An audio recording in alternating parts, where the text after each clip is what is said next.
자, 이제 670페이지를 보시면은요, 거기 손익거래라고 나옵니다.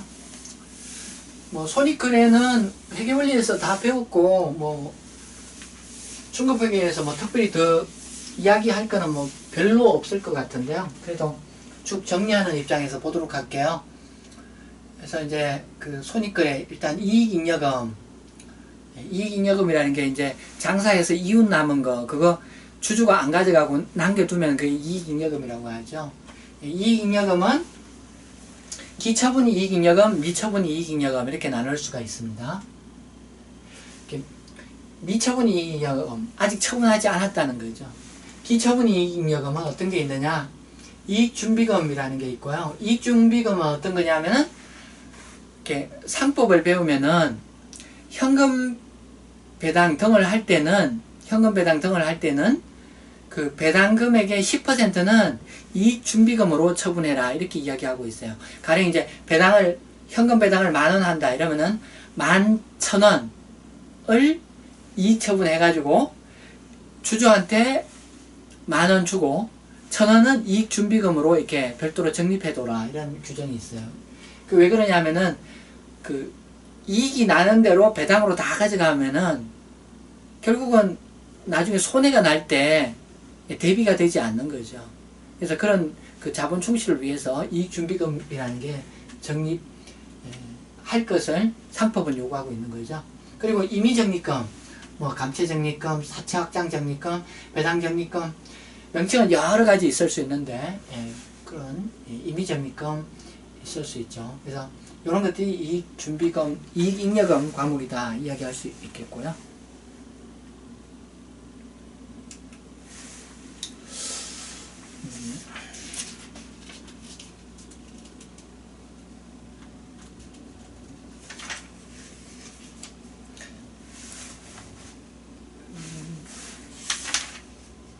671페이지 아래쪽에 보면은 임의적립금이 있는데, 뭐 임의적립금은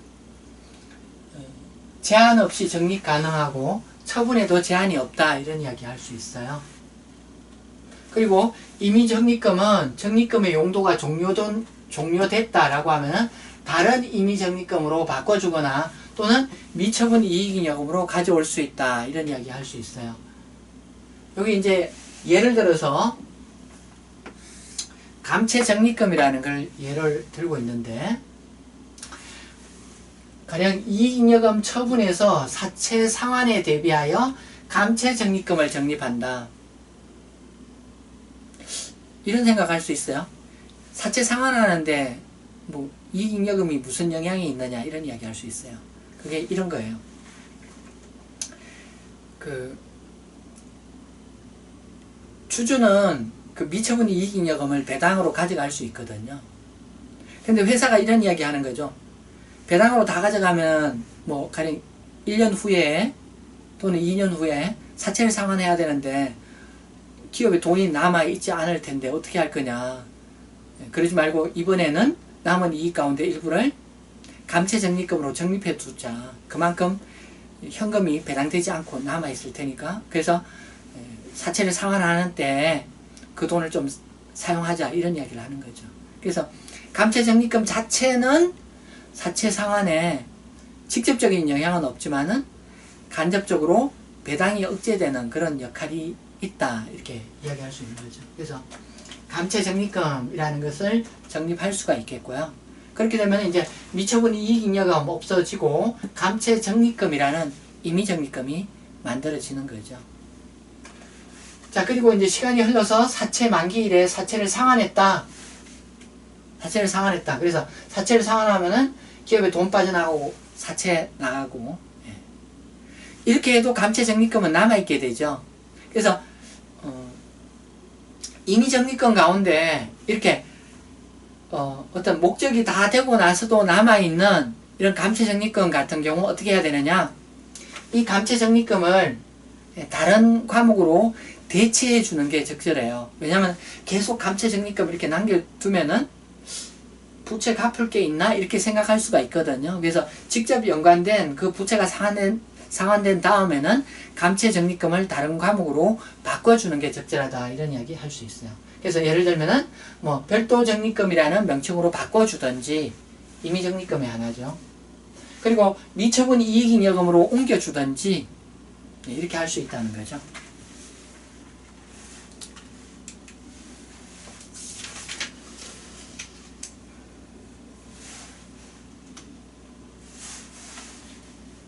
자, 이제 배당에 대한 회계처리 생각해 보도록 할게요. 배당.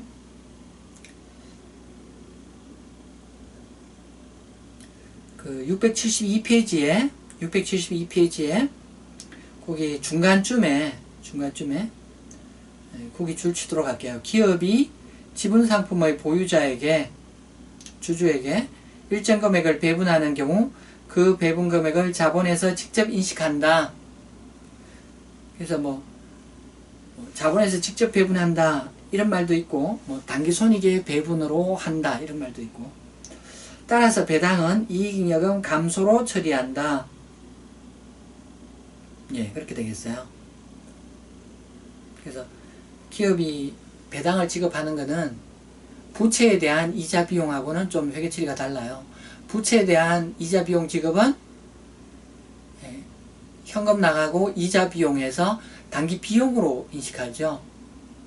그런데 그 배당은 그 기업이 그 이윤을 그 배분하는 절차로 해석을 하고요. 주주한테 돌려주는 거기 때문에 자본의 감소로 회계처리해요.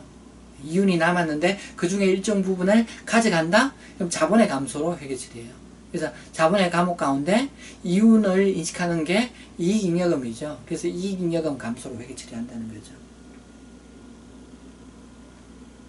673페이지 위에 보면은 그 배당 가능 금액이라고 있어요. 그래서 미처분 이익잉여금 플러스 임의적립금 등의 이익액을 더하고 이번에 적립하는 법정 적립금 적립액 등을 차감하고 기타 처분액을 차감하면은 배당 가능 금액이다. 이런 이야기 할 수 있겠죠.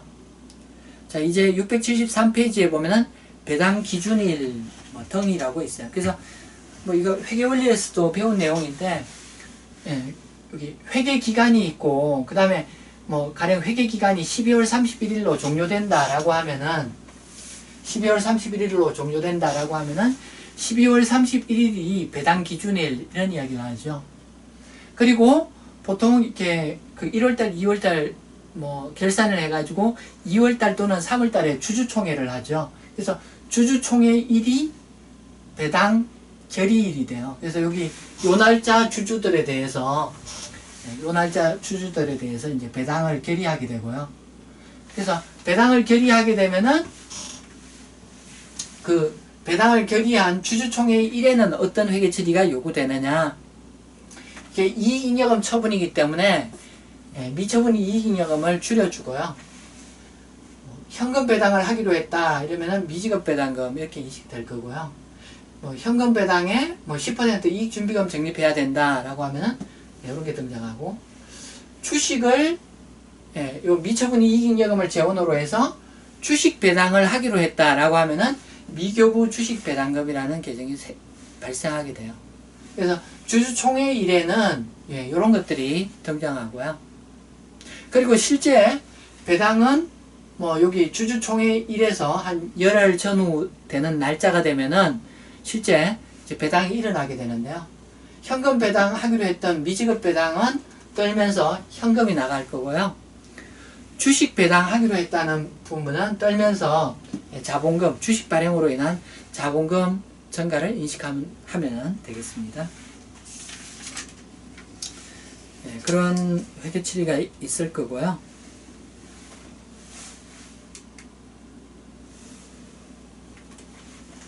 예, 거기 현금 배당은 미지급 배당금 인식한다. 배당 지급일에는 미지급 배당금의 감소가 일어나고요. 그래서 우리나라는 그 배당을 할 때 액면 금액을 기준으로 배당을 해요. 그래서 주식 뭐 현금 배당이든지 액면 배당, 주식 배당이든지 현금 배당이든지 주식 배당이든지 발행한 주식의 액면을 기준으로 뭐 몇 % 배당한다 이런 이야기 하죠. 그래서 배당을 하게 되면은, 자, 거기 이제 주식 배당에 대해서 뭐라고 써놓고 있네요. 674페이지 양갈로 A에 액면금액법 해가지고 거기 줄치도록 할게요. 주식 배당은 이익잉여금을 재원으로 주식을 발행하여 교부하는 것인데, 기업 입장에서 보면 주주의 미처분 이익잉여금에 대한 권리를 자본금으로 변경해 주는 것이다. 우리나라에서 주식 배당은 상법에 따라서 액면금액으로 회계 처리한다. 그래서 주식을 발행할 때 주식 시가에 불구하고 주식 배당은 액면금액을 기준으로 회계 처리한다는 거고요.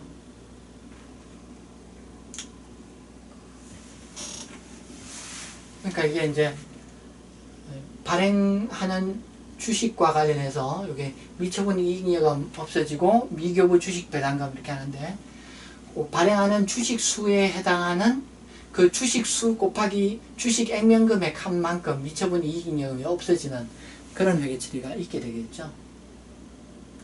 그래서 주식 배당 이렇게 되고요. 그런데 그 오른쪽 페이지 보면은 시가법이라는 말이 있어요. 시가법. 예. 시가법이라는 말이 있는데요. 시가법은 우리나라에는 해당되지 않는 말이에요. 우리나라는 해당되지 않고, 가령 이제 우리나라가 뭐 외국에 자회사를 두고 있다. 외국은 그 나라는 시가법에 시가 배당을 하는 그런 나라다. 그런 경우. 예. 그래서 주식 배당을 시가를 기준으로 하는 경우가 있을 수 있어요. 예. 그러면은 여기 오른쪽이 자본금 뿐만 아니라 주식 발행 초과금 등으로 대체될 수도 있겠어요. 그래서 가령 예를 들면 주식을 뭐 10주 배당한다. 주식을 10주 배당한다. 라고 하면은 그 10주에 해당하는 자본금이 있을 거고요. 예, 요건 액면금액 이야기한 거죠. 요게 액면금액이죠. 시가법은 요거를 액면금액 기준으로 인식하기 때문에 액면금액이 아니라 시가를 기준으로 회계 처리하기 때문에 주발초가 등장하게 돼요.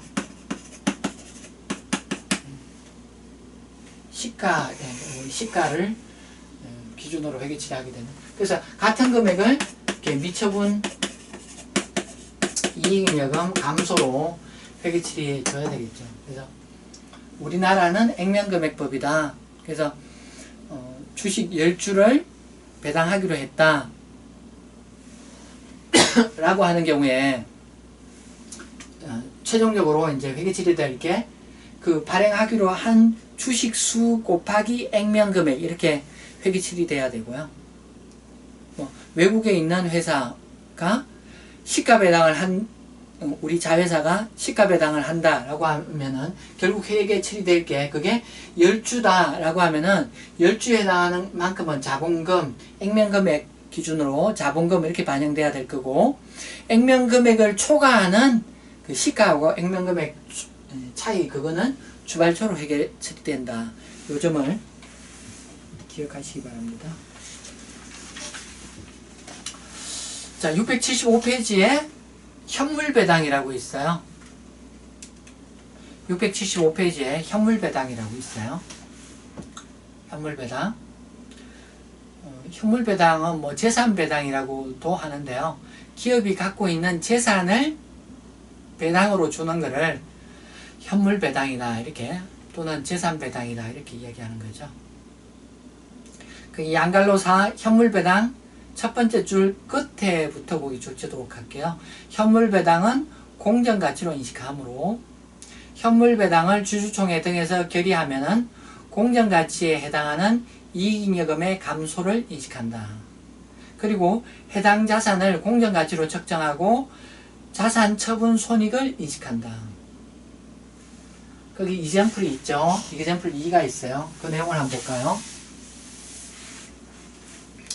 예, 거기 이젠플 2 현물배당을 보면은요, K도자기의 주주총회에서는 배당으로 회사의 재고자산인 CK세트를 지급하기로 결정하였다.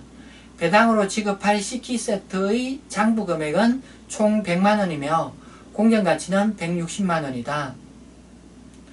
단 이익잉여금 처분은 뭐 하지 않는다 이렇게 돼 있어요.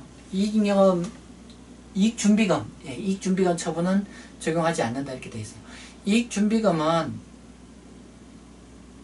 이게 이제 그 주식 배당 외에는 이익준비금 처분을 해야 되는데요. 근데 그 이익준비금이 자본의 2분의 1에 도달하면 안 해도 되거든요. 해도 되지만은 안 해도 돼요. 그래서 그런 상황 이야기하고 있는데요. 어쨌든 자, 재고자산을 배당으로 주려고 해요. 돈은 없고 생산한 재고자산을 배당으로 주려고 해요.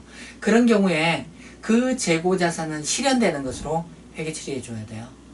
이 재고자산이 지금 장부금액 100만원이라고 되어 있죠. 이게 이제 원가인 거죠. 근데 지금 이게 시가가 160만원이다 이렇게 이야기하고 있죠.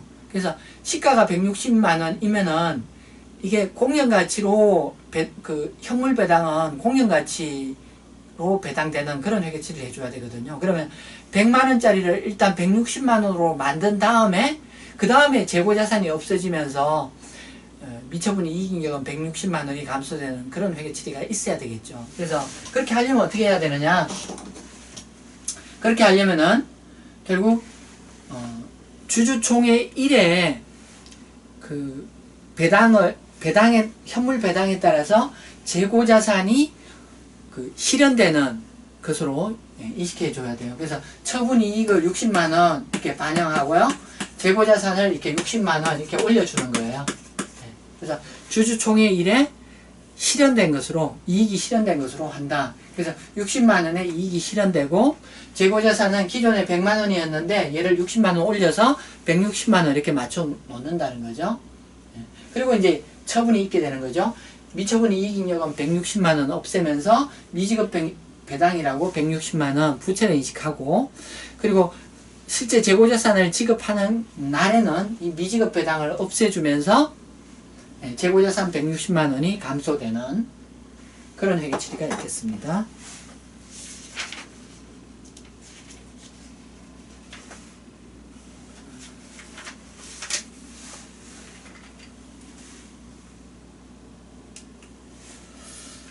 음, 676페이지에 보면은 미처분 이익잉여금 처분에 관련해 가지고요. 거기 뭐 처분 대상,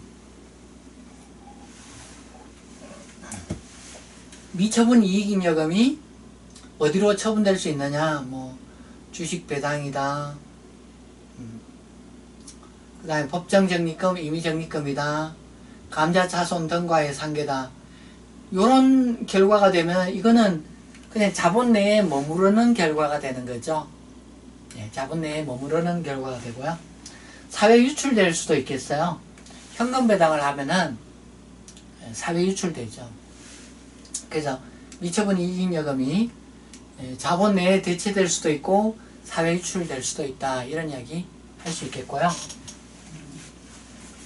처분하려면 재원이 있어야 되죠. 그래서 이익잉여금 처분 재원은 원래 정기 2월 미처분 이익잉여금이 있죠. 그리고 단기 순이익이 있어요. 이게 그 이익잉여금의 처분 원천이라고 이야기할 수 있을 거고요. 그리고 부족하면은 다른 계정에서 가져올 수 있어요. 이미 적립금에서 가져올 수도 있고요. 그 다음에 그 재평가 잉여금이 자연스럽게 이렇게 대체되는 거, 이익잉여금으로 대체되는 거 앞에서 유형자산에서 공부했었죠. 그래서 이런 것들이 미처분 이익잉여금으로 올 수 있다.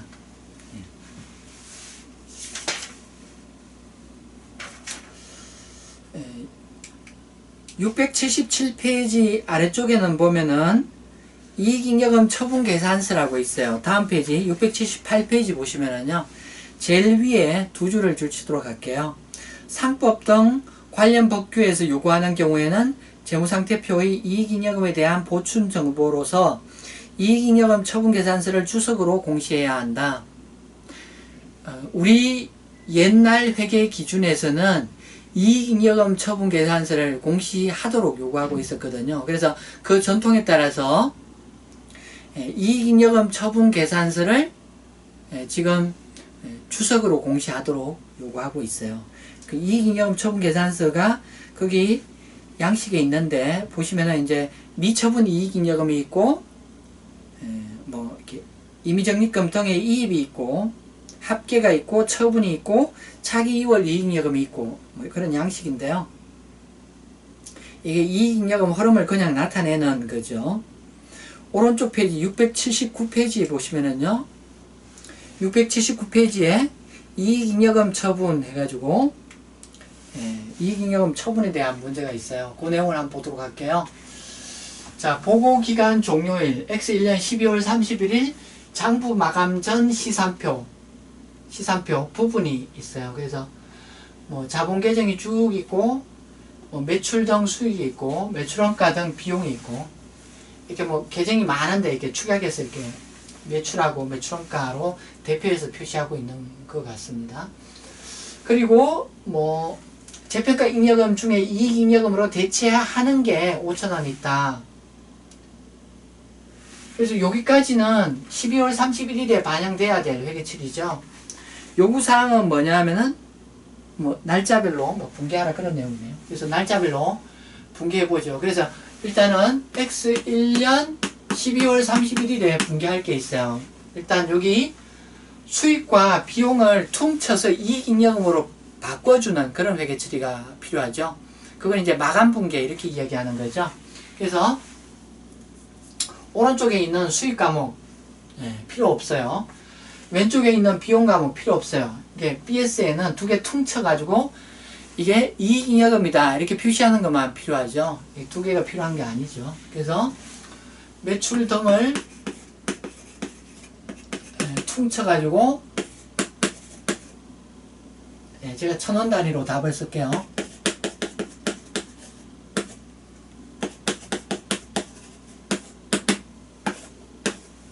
자, 매출 등 530원을 삭제해 주고요.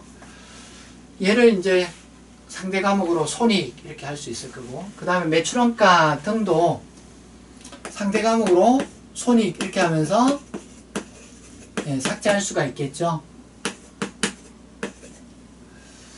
이렇게 하면은 이렇게 수익 비용 과목들이 다 없어지고 손익 과목만 남았죠. 그래서 손익 과목도 없애버리면서 손익 과목도 없애면서 상대 과목으로 이익잉여금 이렇게 할 수가 있겠죠. 그래서 회계 원리에서 배웠던 그 분배를 간단히 표시하면은 이렇게 뭐 바로 이렇게 퉁쳐가지고 미처분 이익잉여금 대체하는 분배를 할 수가 있겠죠. 이렇게 표시할 수도 있겠죠. 그래서 이렇게 하면은 수익 비용을 미처분 이익잉여금으로 7,000원만큼 대체하는 그런 회계 처리가 있게 되겠고요. 그 다음에 재평가 잉여금 가운데 이익잉여금으로 5,000원 대체한다 라고 하고 있어요. 그래서 재평가 잉여금 얘 이야기하는 거죠. 얘를 5,000원 감소시키고 이것도 미처분 이익잉여금으로 바꿔줘야 되겠네요. 재평가 잉여금도 미처분 이익잉여금으로 바꿔줘야 되겠고, 여기까지 하면 12월 31일 분개가 된 거죠. 그 다음 남은 거는 주주총회일이 2월 2일인데 다음에 2월 2일인데 2월 2일자 회계 처리가 필요하겠어요. 2월 2일자에 보면은 임의적립금 이입하는 것도 있고, 그러니까 미처분 이익잉여금으로 땡겨오는 것도 있고, 그 다음에 미처분 이익잉여금을 처분하는 내용도 있어요. 그래서 거기에 따른 주주총회일의 회계 처리 X2년 2월 2일 주총일이죠. 주총일 이날의 회계 처리. 그래서 미처분 이익잉여금을 땡겨와요. 3만원만큼.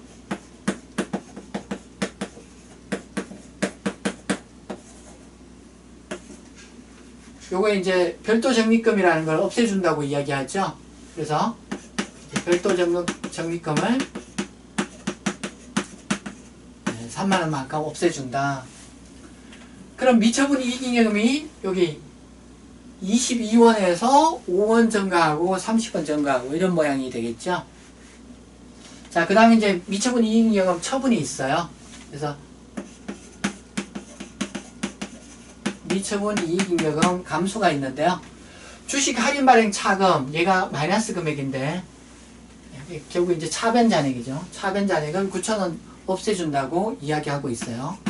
주식 할인 발행 차금 9,000원을 없애준다. 차변 잔액이기 때문에 없애려면 오른쪽에 써줘야 되겠죠. 현금 배당은 이렇게 부채를 써줘야 되겠죠. 현금 배당은 미지급 배당금이라는 부채를 써줘야 되고요. 그 다음에 이익 준비금 2,500원. 이익 준비금 2.5원. 그 다음에 주식 배당. 주식 배당. 미교부 주식 배당이라고 하죠.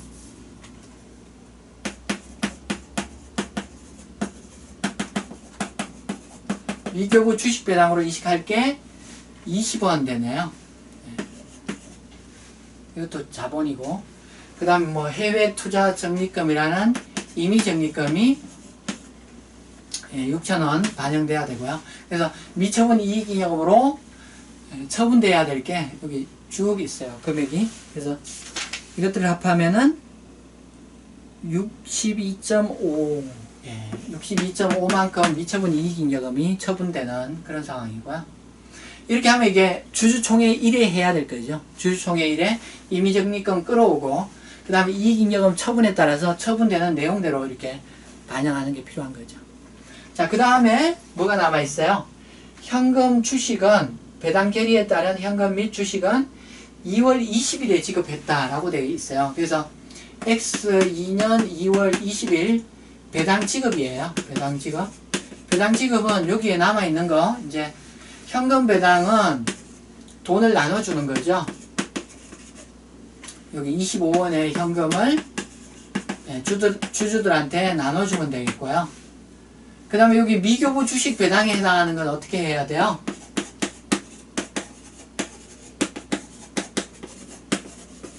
미교부 주식 배당이 20원 이렇게 이야기하고 있어요. 여기에 해당하는 주식을 발행하게 되니까요. 자본금의 증가가 일어나겠죠. 그래서 이런 회계처리가 필요하다.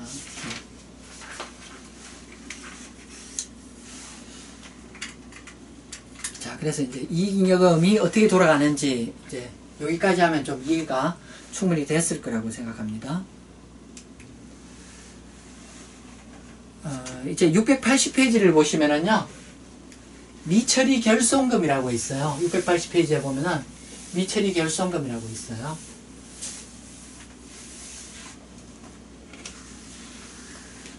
자, 이렇게 이익이 계속 나면은 단기순이익이라고 하고, 그게 BS에는 미처분 이익잉여금 이렇게 되죠. 그런데 얘가 마이너스가 되면은 미처리 결손금이라고 해요. 거기 680페이지 아래쪽에 땡땡 두 개가 있는데, 가령 기초 미처분 이익잉여금 100만원인데 단기순 손실 150만원이 발생하였다고 가정하자. 이 경우에는 미처리 결손금 50만원이 된다. 미처분 이익잉여금이 있더라도 그 마이너스가 발생해서 이게 전체적으로 마이너스가 되면은 미처리 결손금 이렇게 이야기하게 돼요. 미처리 결손금은 차변 잔액으로 자본에는 마이너스로 표시된다. 그런 거고요. 그리고 결손금은 기업의 선택에 따라서 결손금을 다른 자본 항목과 상계할 수 있다. 그래서 오른쪽에 681페이지 위에 땡땡 두 개 보면은 선택에 따라 결손금의 전부 또는 일부를 다른 자본 항목과 상계할 수 있다. 결손금을 다른 자본 항목과 상계하지 아니하는 선택을 할 수 있다. 결손금을 그냥 남겨둘 수도 있어요.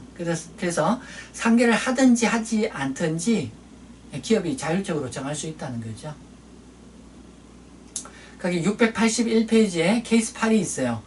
미처리 결손금 처리라는 내용이 있어요. 그 내용을 보도록 할게요. 자, 장부 마감 전 시산표를 보면은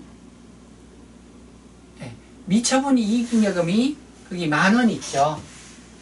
미처분 이익 잉여금이 여기 10,000원 있어요. 근데 단기에 수익이 500,000원이고 비용이 550,000원이에요. 그래서 50,000원만큼 단기 순손실이 발생했어요. 단기 순손실이 발생하면은 얘가 이제 더 이상 플러스 10,000원이 아니고 다 합치면은 마이너스 40,000원이 되죠. 그래서 이렇게 해서 여기 이제 매출 없애고 매출원가 없애고 수익 비용을 다 빵으로 만들고 지금 이게 마이너스 50,000원을 의미하는 거죠. 마이너스 50,000원?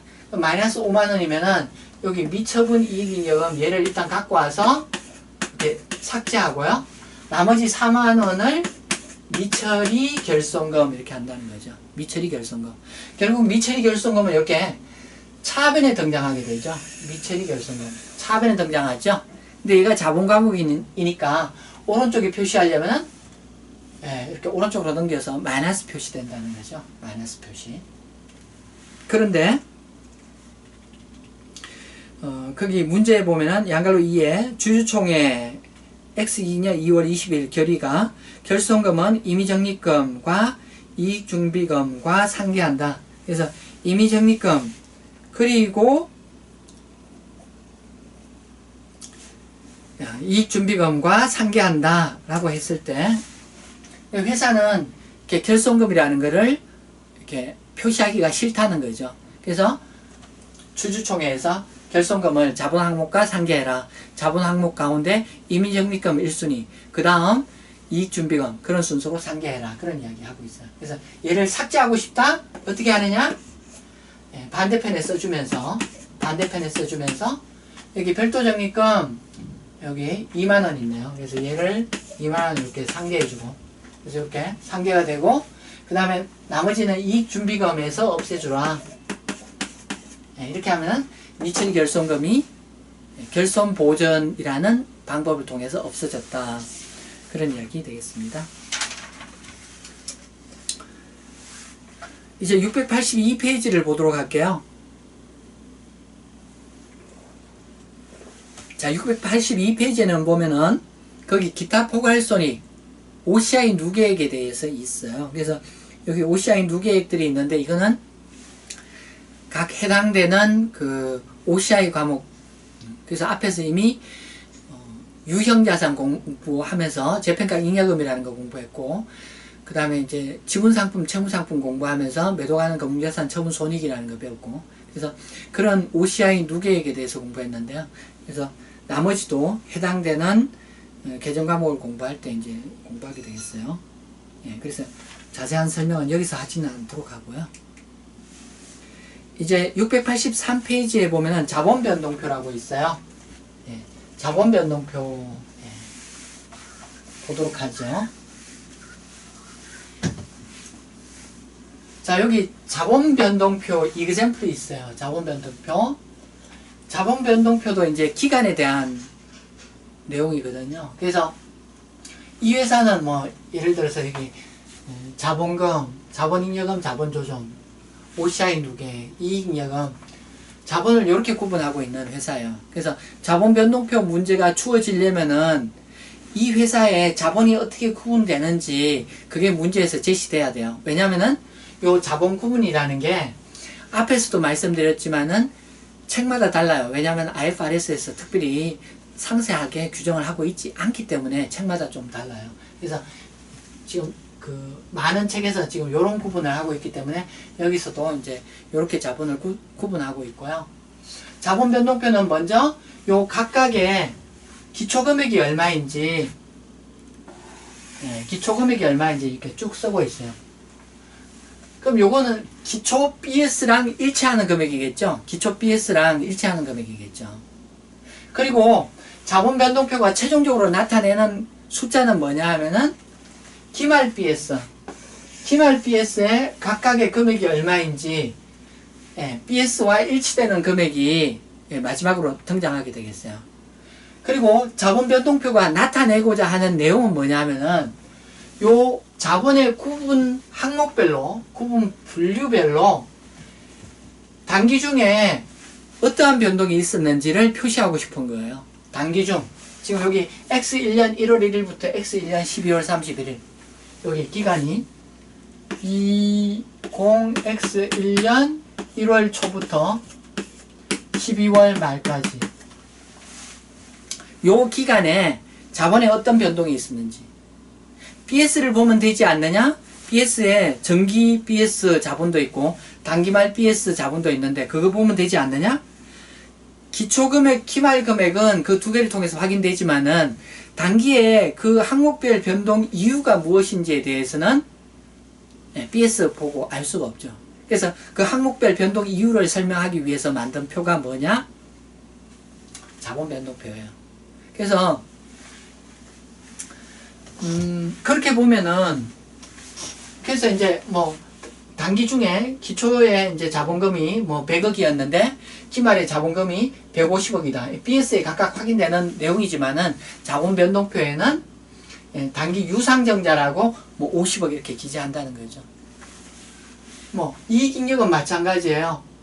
이익잉여금 기초에 이익잉여금이 뭐 1000억이었는데 기말에 2000억이다.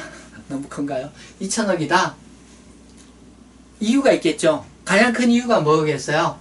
단기 순이익이 발생해서 여기 늘었겠죠. 그리고 단기에 배당으로 나간 금액도 있겠죠. 그런 것들을 반영한다는 거죠. 그렇게 반영한다는 거죠. 그래서 여기 자본의 구분 항목별로 기초에서 기말까지 어떤 변동이 있었는지 그래서 표시하려고 하는 내용이 결국은 요 안에 있는 내용들이에요. 요 안에 기초부터 기말까지 요 변동 항목들이 어떤 게 있었는지 그걸 표시하고 싶다는 거예요.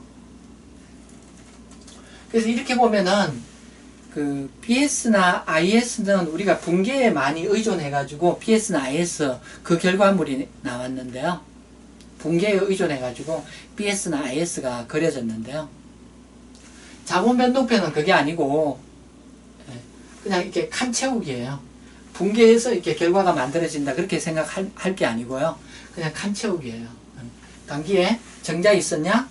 그럼 유상정자에 숫자를 써줘라. 단기 순이익 얼마냐? 여기 숫자를 써줘라. 단기 순이익 얼마냐? 여기 숫자를 써줘라. 단기 1월 1일부터 12월 말까지 캐시 지급한 게 있었느냐? 배당이라는 성격으로 캐시 지급한 게 있었느냐?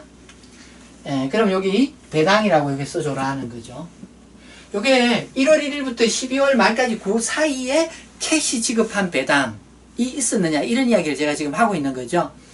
요게 지금 1월 1일부터 12월 말이기 때문에 혹시 이런 착각을 할 수 있어요? 요 회계 기간에 대한 성과를 배당하는 거 여기 표시해야 되는 거 아니냐? 자, 요 기간에 대한 배당은 언제 일어나요? 다음에 주총이 있고요.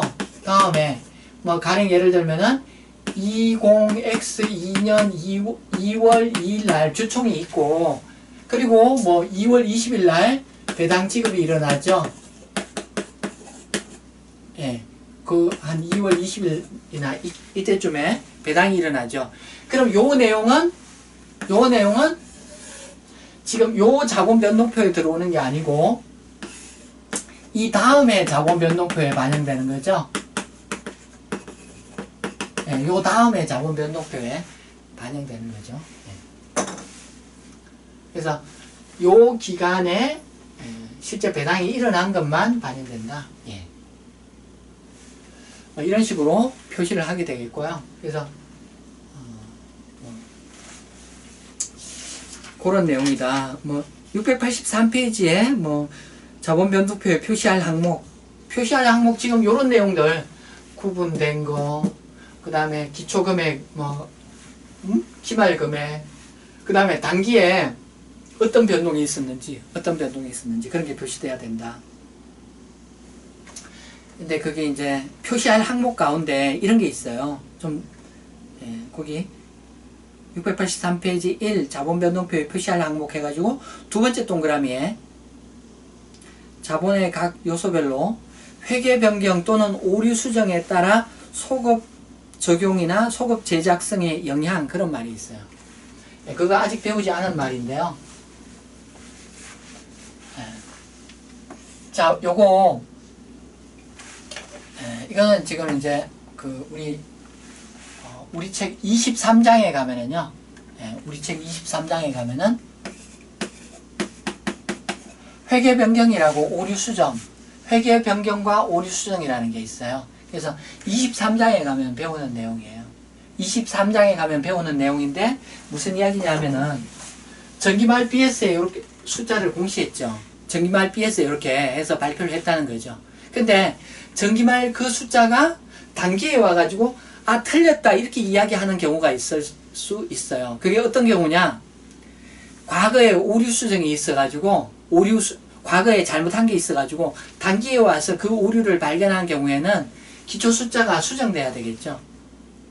회계 변경이 발생한 경우도 마찬가지예요. 전기에 발표한 숫자가 있겠지만은 단기에 어떤 회계 변경이 있어가지고 전기에 발표한 그 자본이 잘못됐더라 이렇게 수정해야 되는 경우가 있어요. 그래서 그 구체적인 내용은 23장에서 이야기하는데요. 그래서 그런 영향으로 기초에 발표한 것들이 혹시 수정돼야 되느냐? 그래서 이런 영향으로 수정 후 기초 금액이 만들어질 수가 있다. 그래서 자본 변동표에 표시할 항목, 지금 여기 보는 대로예요. 보는 대로. 자본 변동표의 유용성, 기초 자본과 기말 자본의 그 항목별 변동 내역을 확인할 수 있다. 그런 거죠. 685페이지 보도록 할게요. 685페이지에 685페이지 보시면은 케이스 9가 있습니다. 그 내용을 보도록 하겠습니다.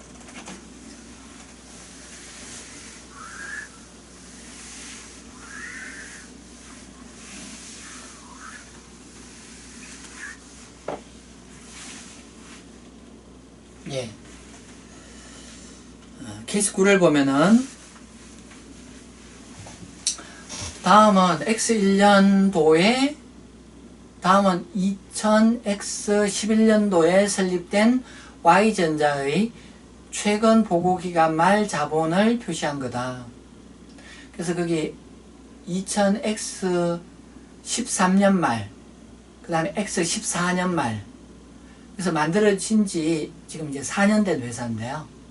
그래서 거기 이제 자본이 보통주 자본금, 주발초, 자기주식, 파생상품 어쩌고저쩌고, 해외사업 어쩌고저쩌고, 이익준비금, 미처분 이익잉여금 이렇게 있고요.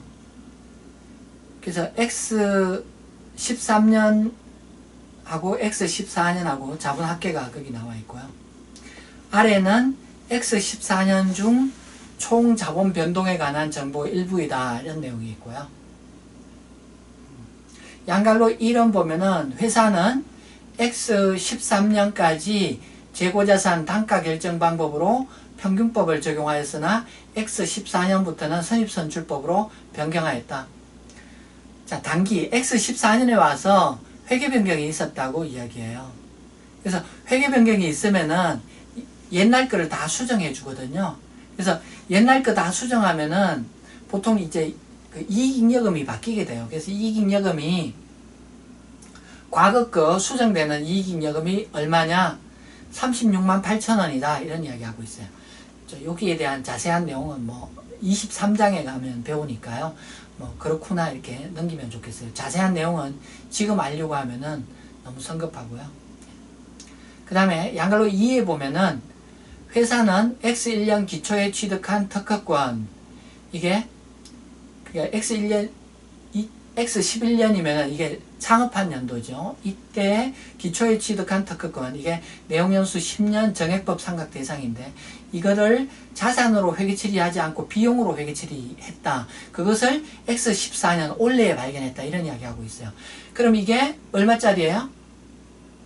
취득원가 100만원짜리네요. 그래서 100만원짜리를 창업하는 해 이걸 자산으로 인식했어야 되는데 자산으로 회계 처리하지 않고 그냥 비용 처리한 거를 발견했다는 거예요. 그러면은 이게 단기 기초까지 미치는, 즉 전기 말까지 미치는 영향이 얼마냐? 거기 뭐 보면은 비용 처리돼서 비용이 100만원 과대됐다. 그리고 매년도 10만원씩 이걸 상각 처리했어야 되는데 그걸 안 했다. 그래서 종합하면은 총 누적 효과가 70만원. 지금 그 기초 기준으로 단기 2014년 기초 기준으로 70만원 비용이 과대됐다. 그래서 기초에 이익잉여금이 70만원 플러스 돼야 되겠다라는 오류를 단기에 발견했다는 거죠. 그러면은 현금흐름표를 자본변동표를 만들 때 요 내용을 반영해 줘야 돼요. 그래서 전기 말에 보고한 여기 그냥 여기 있었는데 2014년 이렇게 초라고 간단히 쓰고 있는데요. 2014년 초에 이렇게 보고한 금액들 BS에 이렇게 보고한 숫자들이 이렇게 있는 거죠. 그리고 이거를 이제 2014년 말 금액을 여기 밑에 제일 밑에 써줘야 돼요. 그래서 여기 자본금으로 올 게 500만 원이고요. 자본금으로 올 게 500만 원. 그리고 여기 자본잉여금과 자본조정을 같이 쓰고 있는데요. 문제에서는 보면은 주식 발행 초과금하고 자기 주식이 각각 자본잉여금, 자본조정에 속하는 과목이죠. 그래서 그게 100만원하고 24만원 이렇게 있어요. 그러면 이게 기말에 이게 76만원이라는 이야기죠. 그리고 OCI 누계액이 거기 파생상품 그 다음에 해외 어쩌고 그 두 개가 파생상품이에요. 그래서 OCI 누계액 과목이에요. 그래서 두 개를 합하면은 플러스 6만원이죠. 그래서 이게 기말에 플러스 6만원이 돼야 되겠다. 그 다음에 이익준비금하고 미처분 이익잉여금이 여기에 속하는 거죠. 이익잉여금. 그래서 두 개를 합하면은 2498000.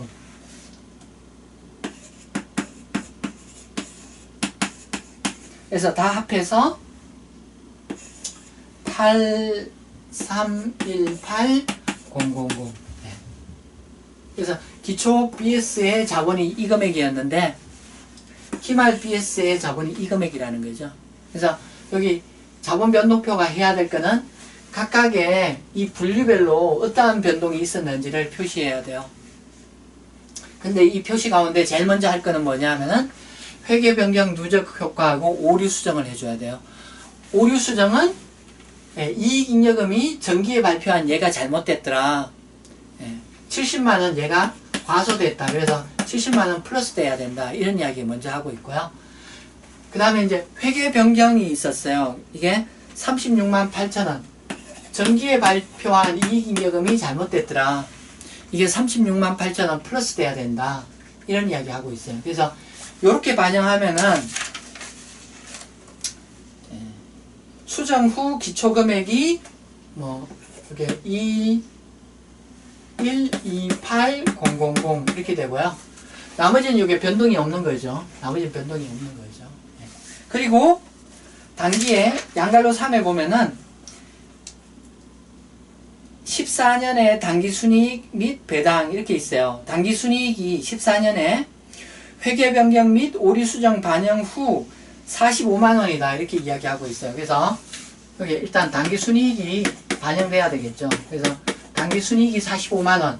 단기순이익은 그 가운데 이익잉여금에 반영돼야 되겠죠. 네, 45만원 여기 플러스 항목이죠. 플러스. 그리고 또 뭐가 있었나요? 그 현금 배당금이 8만원 있다고 돼 있어요. 그래서 이 8만원이 14년 2월에 지급된 14년분 배당. 그래서 요 올해 2월 달에 지급됐기 때문에 여기에 들어가야 되는 거죠. 올해 2월 달에 지급됐기 때문에. 그래서 8만원만큼 현금 배당이 차감돼야 되겠죠. 어디서 차감돼야 되나요? 여기서 차감돼야 되죠. 8만원이 여기서 차감돼야 되고요. 그 다음에 686페이지 위에 보면은 현금 배당에 따라 8,000원의 이익준비금을 적립했다라고 돼 있어요. 이건 회계 처리가 어떻게 되나요? 이익준비금 8,000원. 그 다음에 같은 금액을 미처분 이익잉여금 8,000원 감소시키는 그런 거죠.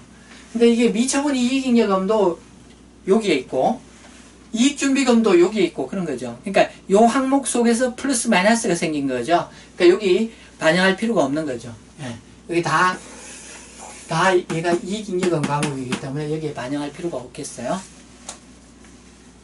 그 다음에 4에 보면은 신주 발행 및 자기주식 관련 거래 해가지고 신주 발행이 있었다고 돼 있어요. 그래서 주식 발행이 액면이 1,000원인데 이걸 주당 1,500원에 1,000주를 발행했다 이렇게 돼 있어요. 그래서 정자를 해가지고 자본금이 100만원 늘었다. 100만원 늘었다. 그래서 자본금이 400에서 100 늘어서 기말에 500 됐다 이런 이야기 하는 거고, 이게 지금 그 50% 초과금이 발생했죠. 그래서 여기 자본잉여금에 주발초 50만원 발생했다 이렇게 반영이 돼야 되겠고요. 그 다음에 자기주식 취득이 있어요. 200주를 주당 1200원에 취득했다. 200주를 1200원에 하면은 24만원만큼 자기주식 취득이 일어난 거죠. 그래서 자기주식 취득이 24만원, 요건 어디 반영해야 되나요? 네, 자본조정에 24만원 차감돼야 되겠죠. 자, 여기까지 1, 2, 3, 4를 반영했고요. 여기 기타 포괄손익 누계액은 보면은 14만원에서 6만원 이렇게 변동됐는데 변동의 이유에 대한 설명이 없어요. 685페이지 기초자본 기말자본을 보면은 파생상품 어쩌고저쩌고 해외 어쩌고저쩌고 해서 걔가 변동됐죠. 지금 파생은 얼마? 7만원 감소했죠.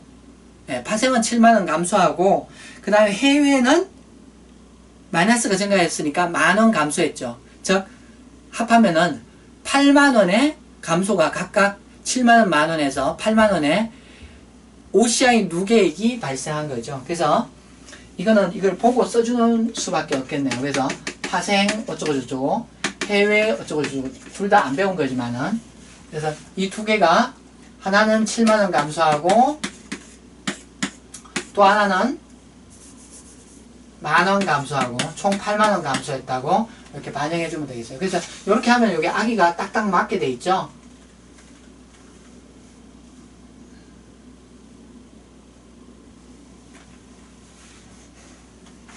네, 이게 뭐 다 맞을 거예요. 네, 이렇게 다 맞을 거예요. 그래서 이렇게 하면은 자본변동표가 완성되었다 이야기할 수 있겠죠. 자, 여기까지 해서 15장 자본을 마치도록 하겠습니다. 수고했습니다.